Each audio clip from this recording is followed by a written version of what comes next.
We will be very brief. Okay. What you have seen at Kamukunji police station today is completely unacceptable. It is unconstitutional, it is illegal, it's impunity at its height.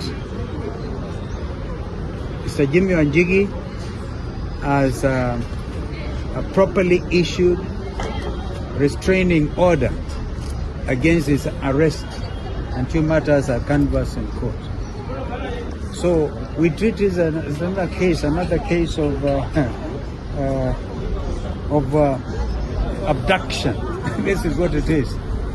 And it's a proper case of hires from above, because no police officer would want to commit such impunity.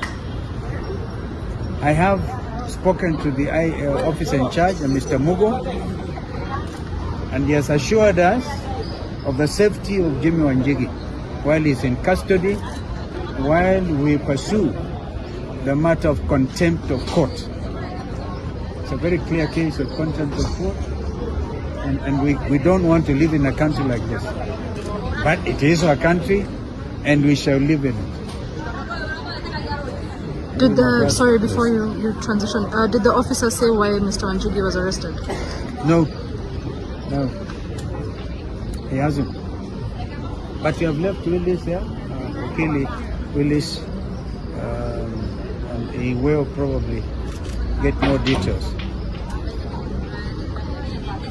Thank you. I think I also want to just add my voice in condemning what we have seen here, which is pure impunity. Jimmy Wanjigi obtained court orders, but this followed long hours of an illegal raid on his house without any warrant. They broke into his house, harassed his family for hours on end. But even after he got court orders, they've gone back this afternoon, arrested him and brought him here in total disregard of court orders issued. But we can see a pattern in this government. It's a government that does not respect the rule of law. We have seen it in the demonstrations. Orders have been issued for the police not to use live bullets, not to abduct, not to kill. They are still doing it, even when there are court orders such as this. So we join our friend, the lawyer here, Willis, in saying that tomorrow we must proceed to court to commence contempt of court proceedings to ensure that all officers who have been used, who have taken orders from above and disregarded court orders, are held personally liable in terms of being in contempt of court orders. So that's the action that we follow, because the orders are in place, they are being disregarded. Kenya should be a country that is under the rule of law. We know we have become a country that disregards the rule of law, court orders, and this is just one example of how this Kenya Kwanza regime has failed in respecting the rule of law. Thank you. Definitely. It is political. Jimmy Wanjigi has held very strong political positions. We are aware of very strong statements that was made in the recent past.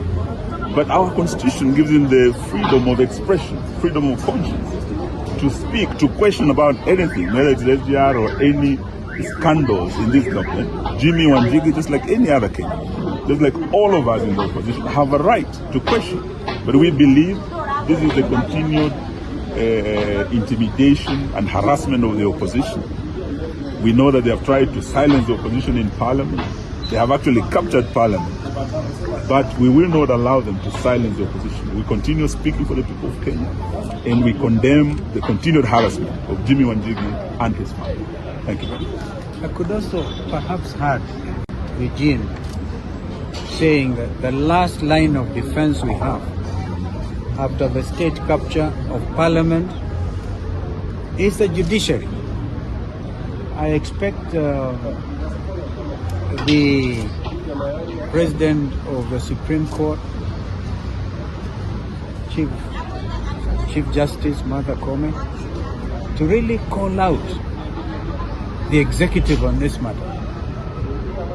Because if she doesn't, then she also probably, the judiciary, as we say, we just come from a conference of the Law Society of Kenya. And everybody is in praise of what the judiciary is trying to do. Can they save this country? this is the last line of defense. Jimmy Wanjigi's family are inside here, traumatized, even cannot be allowed to see them. If we hadn't come in as counsel, they were just going to probably be left out there. But I thank Mugo, the OCS, because he was decent with us, went up to his office, and he has assured us Jimmy Wanjigi will not be harmed. Because if that happened, it will be some other story in this country.